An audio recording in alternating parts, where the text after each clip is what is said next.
Doctor APJ Abdul Kalam एक प्रख्यात भारतीय वैज्ञानिक और भारत के 11वें राष्ट्रपति थे।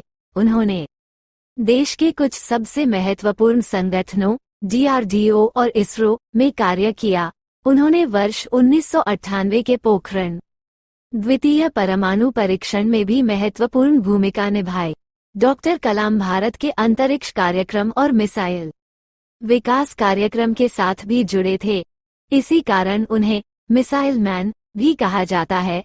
वर्ष 2002 में कलाम भारत के राष्ट्रपति चुने गए और 5 वर्ष की अवधि की सेवा के बाद वो शिक्षण, लेखन और सार्वजनिक सेवा में लौट आए। उन्हें भारत के सर्वोच्च नागरिक सम्मान भारत रत्न सहित कई प्रतिष्ठित पुरस्कारों से सम्मानित किया गया। प्रारंभिक जीवन। अबुल पकर जैनुलाब्दीन अब्दुल कलाम का जन्म 15 अक्टूबर 1931 को तमिलनाडु के रामेश्वरम में एक मुसलमान परिवार में हुआ। उनके पिता जैनुलाब्दीन एक नाविक थे और उनकी माता अशियम्मा एक गृहिणी थीं। उनके परिवार की आर्थिक स्थिति ठीक नहीं थे, इसलिए उन्हें छोटी उम्र से ही काम करना पड़ा। अपने पिता की आर्थिक मदद के लिए बालक कलाम स्कूल के बाद समाचार पत्र वितरण का कार्य करते थे।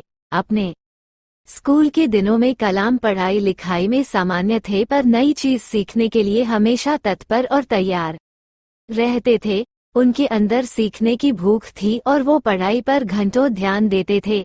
उन्होंने अपनी स्कूल की पढ़ाई रामनाथपुरम स्वॉट्स मैट्रिकुलेशन स्कूल से पूरी की और उसके बाद तिरुचिरापल्ली के सेंट जोसेफ्स कॉलेज में दाखिला लिया, जहां से उन्होंने सन 1954 में भौतिक विज्ञान में स्नातक किया। उसके बाद वर्ष 1955 में वो मद्रास चले गए, जहां से उन्होंने एयरोस्पेस इंजीनियरिंग की शिक्षा ग्रहण की।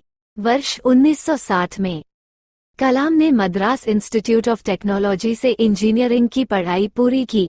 Career. Madras institute of technology से इंजीनियरिंग की पढ़ाई पूरी करने के बाद कलाम ने रक्षा अनुसंधान और विकास संगठन डीआरडीओ में वैज्ञानिक के तौर पर भर्ती हुए।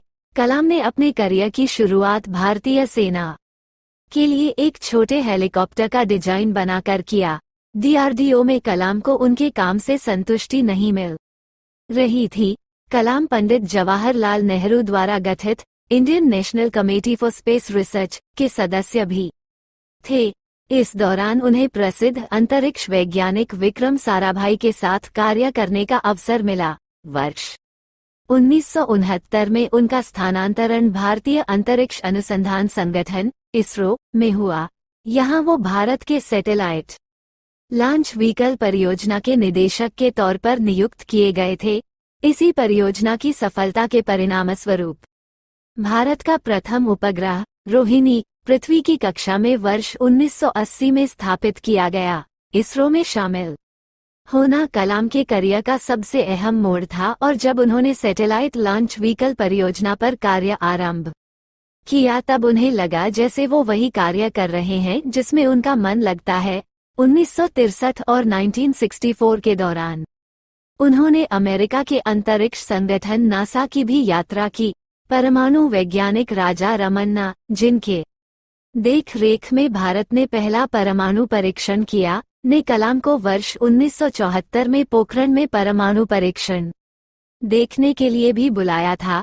70 और 80 के दशक में अपने कार्यों और सफलताओं से डॉक्टर कलाम भारत में बहुत प्रसिद्ध हो गए और देश के सबसे बड़े वैज्ञानिकों में उनका नाम गिना जाने लगा। उनकी ख्याति इतनी बढ़ गई थी कि तत्कालीन प्रधानमंत्री इंदिरा गांधी ने अपने कैबिनेट के मंजूरी के बिना ही उन्हें कुछ गुप्त परियोजनाओं पर कार्य करने की अनुमति दी थी। भारत सरकार ने महत्वाकांक्षी integrated guided missile development programme का प्रारंभ डॉक्टर कलाम के देखरेख में किया। वो इस परियोजना के मुख्य कार्यकारी थे। इस परियोजना ने देश को अग्नि और पृथ्वी जैसी मिसाइलें दी है। जुलाई 1992 से लेकर दिसंबर 1999 तक डॉक्टर कलाम प्रधानमंत्री के वैज्ञानिक सलाहकार और रक्षा अनुसंधान और विकास संगठन डीआरडीओ के सचिव थे। भारत ने अपना दूसरा परमाणु परीक्षण इसी दौरान किया था। उन्होंने इसमें एक महत्वपूर्ण भूमिका निभाई थी। आर चिदम्बरम के साथ डॉक्टर कलाम इस परियोजना के समन्वयक थे। इस दौरान मिले मीडिया कवरेज ने उन्हें देश का सबसे बड़ा परमाणु वैज्ञानिक बना दिया। वर्ष 1998 में डॉक्टर कलाम ने हृदय चिकित्सक सोमा राजू के साथ मिलकर एक कम कीमत का कोरोनरी स्टेंट का विकास किया। इसे कलाम राजू स्टेंट का नाम दिया गया। भारत के राष्ट्रपति एक रक्षा वैज्ञानिक के तौर पर उनकी उपलब्धियों और प्रसिद्धि के मद्देनजर एनडीए की गठबंधन सरकार ने उन्हें वर्ष 2002 में राष्ट्रपति पद का उम्मीदवार बनाया। उन्होंने अपने प्रतिद्वंदी लक्ष्मी सहगल को भारी अंतर से पराजित किया और 25 जुलाई 2002 को भारत के 11वें राष्ट्रपति के रूप में शपथ लिया। डॉक्टर कलाम देश के ऐसे तीसरे राष्ट्रपति थे जिन्हें राष्ट्रपति बनने से पहले ही भारत रत्न ने नवाजा जा चुका था। इससे पहले डॉक्टर राधाकृष्णन और डॉक्टर जाकिर हुसैन को राष्ट्रपति बनने से पहले भारत रत्न से सम्मानित किया जा चुका था। उनके कार्यकाल के दौरान उन्हें जनता का राष्ट्रपति कहा गया। अपने कार्यकाल की समाप्ति पर उन्होंने दूसरे कार्यकाल की भी इच्छा जताई, पर राजनीतिक पार्टियों में एक राय की कमी होने के कारण उन्होंने ये विचार त्याग दिया।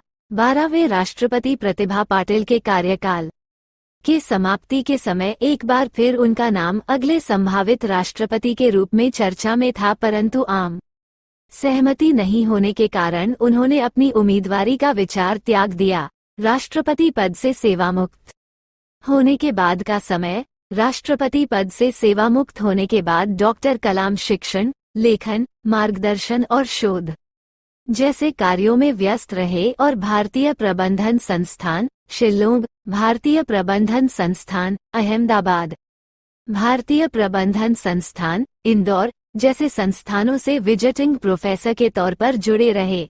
इसके अलावा वह भारतीय विज्ञान संस्थान बेंगलुरु के fellow, Indian institute of space science and technology Thiruvananthapuram के चांसलर, अन्ना यूनिवर्सिटी चेन्नई में एयरोस्पेस इंजीनियरिंग के प्रोफेसर भी रहे। उन्होंने IIT हैदराबाद, बनारस हिंदू यूनिवर्सिटी और अन्ना यूनिवर्सिटी में सूचना प्रौद्योगिकी भी पढ़ाया था। कलाम हमेशा से देश के युवाओं और उनके भविष्य को बेहतर बनाने के बारे में बातें करते थे। इसी संबंध में उन्होंने देश के युवाओं के लिए व्हाट कैन आई गिव पहल की शुरुआत भी की, जिसका उद्देश्य भ्रष्टाचार का सफाया है। देश के युवाओं में उनकी लोकप्रियता को देखते हुए उन्हें 2 बार 2003 और 2004 MTV youth icon of the year award के लिए मनोनीत भी किया गया था। वर्ष 2011 में प्रदर्शित हुई हिंदी फिल्म आई एम कलाम उनके जीवन से प्रभावित है। शिक्षण के अलावा डॉक्टर कलाम ने कई पुस्तकें भी लिखी, जिनमें प्रमुख हैं India 2020, a vision for the new millennium, wings of fire, an autobiography, ignited minds, unleashing the power with in India, mission India, indomitable spirit आदि। पुरस्कार और सम्मान। देश और समाज के लिए किए गए उनके कार्यों के लिए डॉक्टर कलाम को अनेकों पुरस्कारों से सम्मानित किया गया। लगभग 40 विश्वविद्यालयों ने उन्हें मानद डॉक्टरेट की उपाधि दी और भारत सरकार ने उन्हें पद्म भूषण, पद्म विभूषण और भारत के सबसे बड़े नागरिक सम्मान भारत रत्न से अलंकृत किया। मृत्यु 27 जुलाई 2015 को भारतीय प्रबंधन संस्थान शिल्लोंग में अध्यापन कार्य के दौरान उन्हें दिल का दौरा पड़ा, जिसके बाद करोड़ों लोगों के प्रिय और चहेते डॉक्टर अब्दुल कलाम परलोक सिधार गए।